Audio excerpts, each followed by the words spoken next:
क्या आपको पता है कि पेट्रोल की एक्चुअल कीमत कितनी है और उस पर गवर्नमेंट का टैक्सेस का पार्ट कितना होता है? और मेरा ये मानना है कि इंडिया में सबको पता होना चाहिए कि पेट्रोल की कीमत का पूरा ब्रेकअप क्या है। जो 91 रुपए का पेट्रोल होता है उसमें आप 91 रुपए क्यों दे रहे हो, और 33.5 रुपए का पेट्रोल 91 रुपए कैसे बन जाता है, 91 रुपए कैसे बन जाता है, ये आपको आज पता चल जाएगा। कुछ लोगों को ये पता है बट अवेयरनेस सब में होना चाहिए। पेट्रोल का रेट डेली बेसिस पे अलग अलग होता है बट हम उसे एक एग्जांपल से समझते हैं जो कि है 91 रुपए पर लीटर। तो मान लो पेट्रोल का रेट आप पेट्रोल पंप पे 91 रुपए देख रहे हो, तो वो असल में 33.5 रुपए का ही पेट्रोल होता है। अगर बेस प्राइस की बात करें तो ब्रेकअप के पहले मैं आपको ये बता दूं कि ये ऊपर नीचे होते रहता है, बट मैं आपको एक एस्टिमेट दे रहा हूँ एवरेज बेसिस पे 91 रुपए पर लीटर मान के चलते हैं। तो जो ये तेल होता है उसका बेस प्राइस होता है 33.5 रुपए। इसको सिंपली बेसिक प्राइस भी कहते हैं और उसमें ऐड होता है सेंट्रल गवर्नमेंट का टैक्स जो कि होता है ₹33 रुपए के आसपास,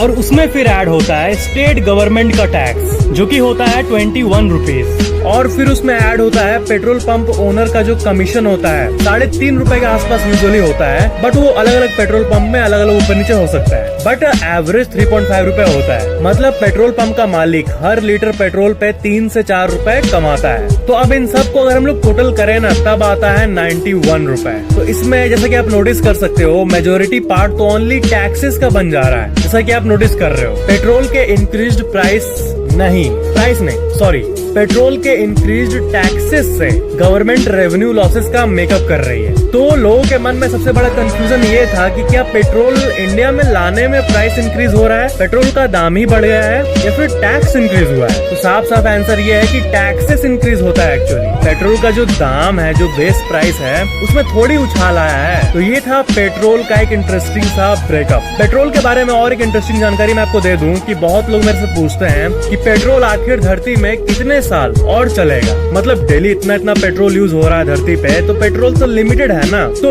जिस रेट से ये खत्म हो रहा है उसके हिसाब से बीपी के एनुअल रिपोर्ट के हिसाब से 53 साल और चलेगा पेट्रोल रिजर्व्स। उसके बाद ऑफ कोर्स इलेक्ट्रिक व्हीकल्स आएंगे एंड अभी से ये शुरू हो गया है। 53 साल वैसे बहुत टाइम है, तब तक अभी के यंगस्टर्स तो बूढ़े हो जाएंगे, बट उसके बाद वाली जनरेशन तो इलेक्ट्रिक कार ही यूज करेगी, क्योंकि तब कम पेट्रोल होने के चलते प्राइस इतना बढ़ जाएगा। मतलब डिमांड तो वही रहेगा ना, इतनी गाड़ियां रहेगी 53 साल बाद, बट पेट्रोल का दाम बढ़ जाएगा क्योंकि वो लिमिटेड है। प्राइस इतना बढ़ जाएगा कि कोई खरीदेगा ही नहीं। तो ये थी पेट्रोल के बारे में कुछ अनोखी जानकारी। चैनल को सब्सक्राइब करके बेल आइकन जरूर ऑन कर लेना।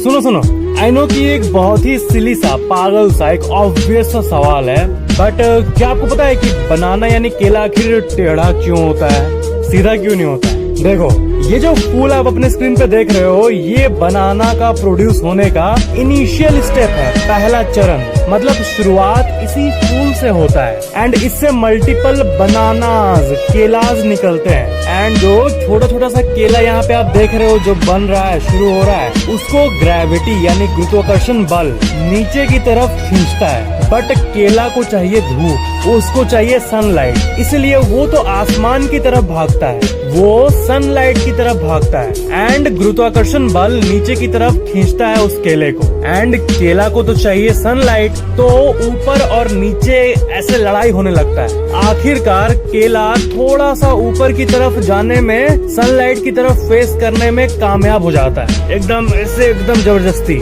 एंड इसीलिए केला का शेप टेढ़ा हो जाता है। इस फेनोमेनन को साइंटिफिक लैंग्वेज में नेगेटिव जियोट्रॉपिज्म कहते हैं, जहाँ पर पेड़ का फल नीचे ग्रेविटी को ना मानते हुए उसके ऑपोजिट जाता है, सनलाइट की ओर। अगर मैं आपको केला का फायदा बोलूं तो केला मूड को बूस्ट करता है, क्योंकि उसमें ट्राइप्टोफैन नाम का एक सब्सटेंस होता है जो कि बॉडी में सेरोटोनिन बढ़ाता है, जिसके चलते आप हैप्पी फील करते हो, मूड बूस्ट हो जाता है। एंड आपको पता है केला का एक मिस्टीरियस फैक्ट भी है। उसके पहले ये जान लो कि बनाना आपके ब्लड प्रेशर को भी मेंटेन रखता है एंड इसमें मल्टीपल विटामिन एंड मिनरल्स होते हैं जो कि आपके इंटरनल और एक्सटर्नल हेल्थ दोनों को इम्प्रूव करता है। तो अब मिस्टीरियस फैक्ट की बात, आपको पता है बनाना में पोटेशियम होता है जो कि बहुत सारे बॉडीली फंक्शंस के लिए जरूरी है। बट एक अजीब सी बात है जो कि बहुत लोग नहीं जानते हैं, और वो ये है कि केला में जो पोटेशियम होता है ना, उसमें से थोड़ा सा पार्ट ना रेडियो एक्टिव होता है। रेडिएशन के खतरे के बारे में तो आप जानते ही होंगे,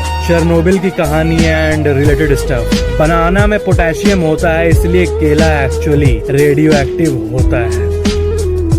बट डरने की बात नहीं है, उतना सा रेडिएशन ना एनवायरनमेंट में भी होता है। टेक्निकली स्पीकिंग, अगर आप एक सिटिंग में एक बार में बैठकर 1 करोड़ केले खाओगे, तब आपको वो रेडिएशन कुछ कर पाएगा, आपको हार्म पहुंचा पाएगा। इसलिए ये एक मिथ है कि बनाना हार्मफुल है, खतरनाक है, ये है, वैसा नहीं है। कुछ लोग कुछ भी बोलते हैं। नेचर में हर जगह रेडिएशन होता है, बट जब इंसान नेचर के साथ खिलवाड़ करता है, तभी ऐसा कुछ होता है जो कि इंसान के लिए खतरा हो जाता है, जैसे चेरनोबिल की कहानी। एंड अभी की बात करें तो yes, banana is one of the most nutritious and healthiest fruits ever. इसलिए जय बनाना।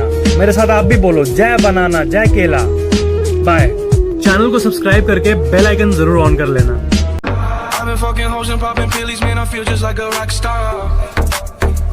All my brothers got that gas and they always be smoking like a rock star. Fucking with me, call up on no Uzi and show up, man, them the shot top.